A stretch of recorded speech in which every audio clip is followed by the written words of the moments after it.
என் வாழ்க்கையில் ஆண்டவருடைய ஒளிச்சிட்டு இருக்காரு. நான் என்னமோ கத்துறேன், ஜெபம் பண்றேன், எவ்வளோ முயற்சி எடுக்கிறேன், ஆனா எந்த பதிலுமே இல்லை. இருக்கிறாரா இல்லையான்னே தெரியல, பார்க்கவே முடியல. ஒரு வார்த்தை சொல்லக்கூடாதா, ஒரு பதில் சொல்லக்கூடாதா? அமைதியா இருக்கிறார் பாஸ்டர், தெரியாம இருக்கிறார் பாஸ்டர், மறைஞ்சு இருக்கிறார் பாஸ்டர்.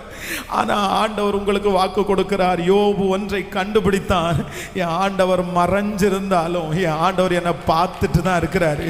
என் ஆண்டவர் மறைஞ்சிருந்தாலும் என்ன அவர் கைவிட மாட்டாரு. அவர் மறைந்திருக்கிற ஆண்டவர், ஆனால் மறுபடியும் என்னை தூக்கி எடுக்கிறதற்கு கர்த்தர் வல்லவராயிருக்கிறார். ஹல்லேலூயா. சிங்கக்கேபியோ சூளை நெருப்போ அவர் என் காத்திடுவார். சிங்கக்கேபியோ சூளை நெருப்போ அவர் என்னை காத்து